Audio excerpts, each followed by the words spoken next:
Hello മക്കളെ, welcome to examiner. Refraction of light, പ്രകാശത്തിന്റെ അപവർത്തനം എന്നുള്ള കിടിലൻ ചാപ്റ്ററിന്റെ പാർട്ട് 2 വീഡിയോ ആയിട്ടാണ് സാർ വന്നിട്ടുള്ളത്. എടാ, ഇന്ന് നമുക്ക് പഠിക്കാനുള്ളത് എന്താണ് റിഫ്രാക്ഷൻ എന്നുള്ളതാണ്. എല്ലാവരും ശ്രദ്ധിക്കണേ. എടാ, ഇവിടുന്ന് ഒരു ലൈറ്റുകൾ വരുന്ന കണ്ടോ, ഇങ്ങനെ വന്നു, ബട്ട് അതൊരിക്കലും നേരെ പോയിട്ടില്ല.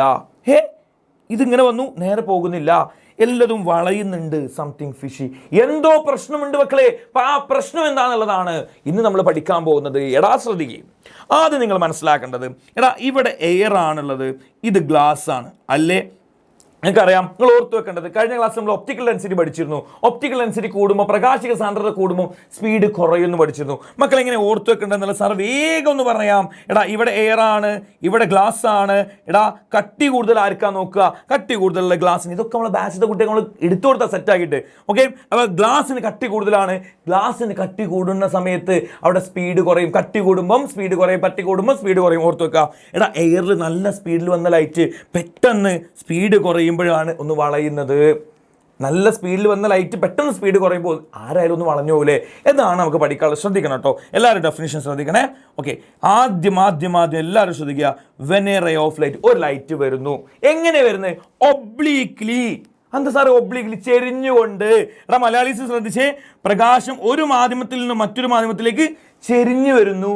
എടാ നോക്കുക, എയർന്ന് ഗ്ലാസ്സിലേക്ക് എങ്ങനെ വരുന്നത്? ചെരിഞ്ഞാ വരുന്നത്, ചെരിഞ്ഞിട്ടാ വരുന്നത്. എടാ ഒബ്ലീക്ലി പറഞ്ഞാൽ ചെരിഞ്ഞ്. എവിടുന്ന്? From one medium to another medium, ഒരു മീഡിയത്തിൽ നിന്ന് മറ്റൊരു മീഡിയത്തിലേക്ക്. എന്ത് സംഭവിച്ചു? It undergoes deviation. നമ്മൾ പറഞ്ഞു അത് വളഞ്ഞു. അല്ലടാ ഇങ്ങനെ വളഞ്ഞു, താഴോട്ട് വളഞ്ഞു. It undergoes deviation. എവിടെ വെച്ചിട്ട് വളഞ്ഞ്? At the surface of separation. എടാ, ഇവർ തമ്മിൽ ഇതാ ഈ എയറും ഗ്ലാസും തമ്മിൽ സെപ്പറേറ്റ് ചെയ്യുന്ന ഈ സർഫസ് വെച്ചിട്ടാണ് അവർ വളഞ്ഞത്. This is called refraction. ഇതിന് വിളിക്കുന്ന പേരാണ് അപവർത്തനം. ഓക്കെ, എന്താ മലയാളീസ് പറഞ്ഞേ? പ്രകാശം ഒരു മാധ്യമത്തിൽ നിന്ന് മറ്റൊരു മാധ്യമത്തിലേക്ക് ചെരിഞ്ഞ് പതിക്കുമ്പോൾ അതിൻ്റെ വിഭജന തലം, അവർ തമ്മിൽ എയറും ഗ്ലാസും വിഭജിക്കുന്ന തലത്തിൽ വെച്ച് അതിൻ്റെ പാതയ്ക്ക് വ്യതിയാനം സംഭവിക്കുന്നു. ഇതിന് വിളിക്കുന്ന പേരാണ് അപവർത്തനം അല്ലെങ്കിൽ റിഫ്രാക്ഷൻ എന്ന് പറയുന്നത്. സിമ്പിളായിട്ട് മക്കൾ ഓർത്തു വെക്കുക. അടുത്ത വീഡിയോ ആയിട്ട് നമുക്ക് വീണ്ടും കാണേണ്ടതുണ്ട്. കൃത്യമായിട്ട് പഠിക്കാൻ നിങ്ങൾ ചെയ്യേണ്ട കാര്യം ഈ ചാനൽ സബ്സ്ക്രൈബ് ചെയ്ത് വെക്കുക. ഓക്കെ മക്കളെ, ഞാൻ നിങ്ങളുടെ സ്വന്തം ഇഷാൻ സാർ. വീണ്ടും അടുത്ത വീഡിയോയിൽ നമുക്ക് കാണാം.